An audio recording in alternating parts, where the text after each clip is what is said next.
Bonjour à toutes. Alors vous n'allez pas me croire, mais la vidéo, je l'avais faite. Elle était super, hein. Bon, en fait, elle était debout plutôt que d'être allongée.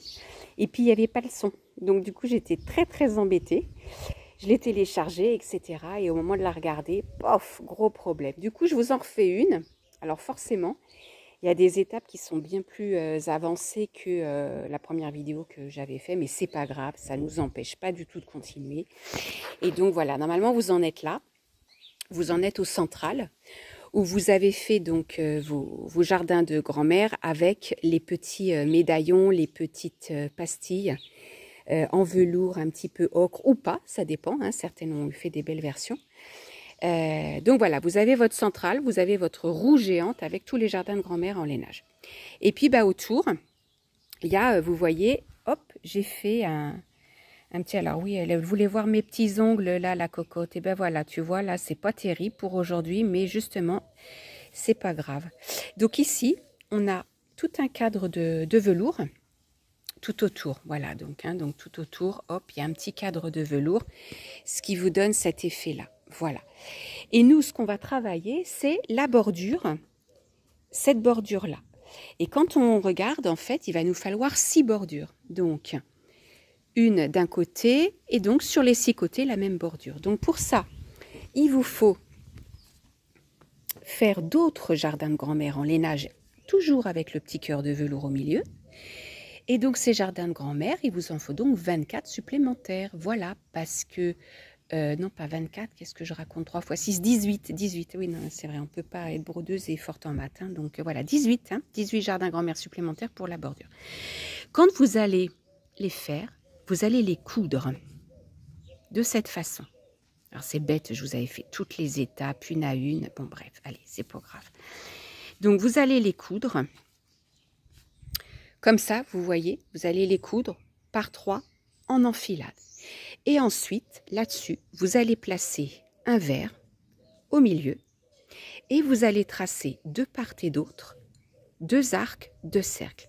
Ces arcs de cercle, ils ne vont concerner que les 2 jardins de grand-mère, les 2 hexagones des côtés, voilà, sur chaque.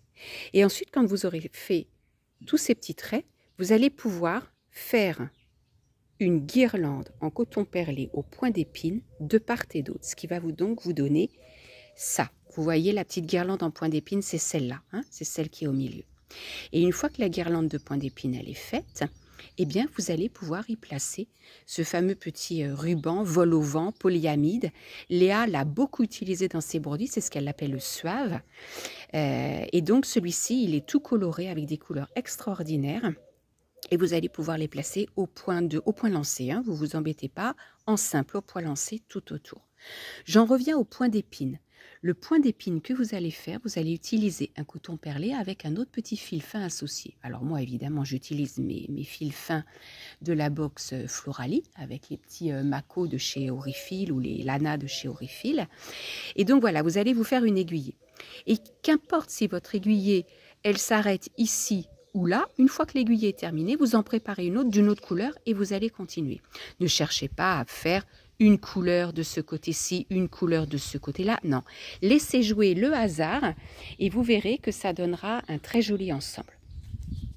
Alors, une fois que vous aurez donc fait au coton perlé le point d'épine et puis avec tous les petits rubans qui sont là, que vous aurez fait donc l'embellissement de votre point d'épine avec des points lancés, alors vous allez venir les coudre tout autour de votre ouvrage. Et voilà ce que ça va vous donner. J'ai rajouté ici, donc vous voyez un hexagone noir, là aussi et là aussi, hein, entre. Et du coup, il nous restera une dernière étape à faire qui sera de terminer complètement l'ouvrage en rajoutant ici des hexagones pour faire la finition. On n'est pas à l'abri de mettre encore un rang d'hexagones ici tout autour, vraiment pour le finir complètement et bien mettre en valeur les jardins de grand-mère de la bordure. Donc ça, ce sera la dernière étape. Et puis, je réfléchis à ce qu'on va mettre ici au milieu. Et vous allez me dire, ah ouais, non mais attends, là il y a vachement de boulot, Cécile et tout. Ouais, c'est vrai qu'il y a un petit peu de boulot, mais je vous promets, il ne sera pas plus grand que ça. Après, on s'arrête. Et donc, il a un format assez particulier, hein, ce gros hexagone géant.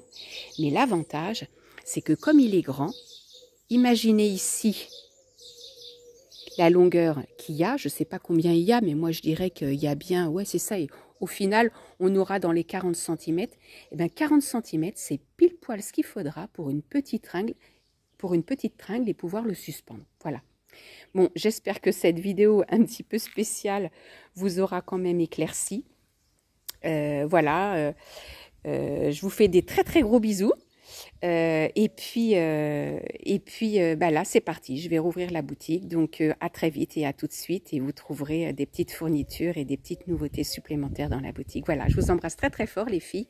Et brodez bien, amusez-vous bien. Ciao!